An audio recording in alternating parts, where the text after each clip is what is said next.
pathway to success.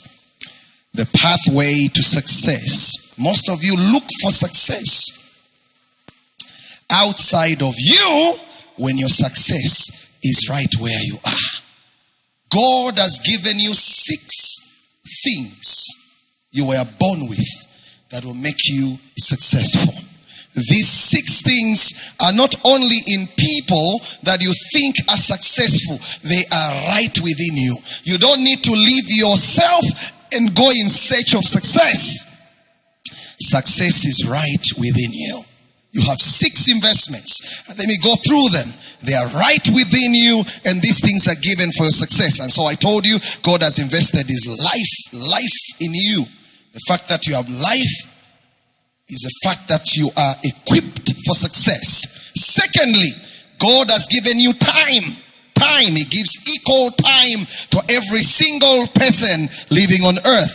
Thirdly, God has invested gifts, talents, and abilities in each one of us, equal and fairly. And fourthly, God has invested his grace in each one of us, meaning God has no favorites. He loves each one of us equally. Fifthly, God has invested promises in each one of us. Same promises for the one in the east, the one in the west, the one in the north, the one in the south. They are there for the taking. And God has invested opportunities. These are the 6 things you have within you.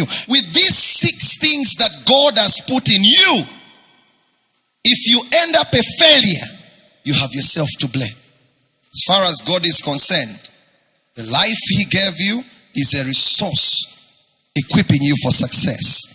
The time you have is a resource. The gifts and the talents are resources. The grace or equality is a resource. The promises and opportunities. And these opportunities will come every day, every week, every month, every year, as long as you are alive. It is up to you to see the opportunity, utilize the opportunity. If you don't see it, if you don't utilize it, you will fail.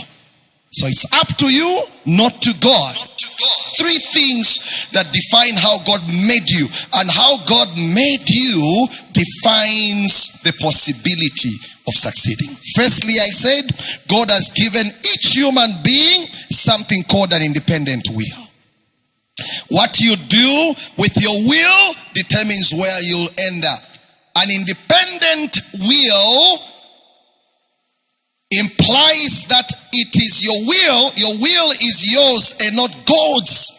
The will belongs to you, and what you do with your will determine how your life turns out. Remember Jesus, he was in a battle of wills. Until you win a battle of wills, you will never find success that easily. Secondly, I said God created every one of us with a guiding conscience. With a guiding conscience that navigates your path of life. Everyone has a guiding conscience. Young and old, black and white, rich and poor. We all have the same guiding conscience. So you have an independent will. You have a guiding conscience. And thirdly, God created each one of us with the freedom of choice. And it is that freedom of choice you'll be free with to either choose success or failure. So you can choose to be successful or choose to be a failure. You can choose to make it. You can choose to be limited in your own life. So you have a right to choose what you want to become. Success is not a destination. Success is a journey. So you don't arrive, you keep going. You will never get to a point where you feel I've arrived, I'm undone, and I'm done with everything I need to pursue. The moment you get to a place where you feel you've reached the climax, the moment you get to a place where you feel you've arrived, that's the time you begin to go downwards and fail. So success is a journey.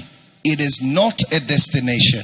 You will need to therefore achieve things required in your life aspirations at different stages and different levels of life. If you succeed at the first level, you must move to the next and keep moving. As long as you keep living, you must keep pursuing.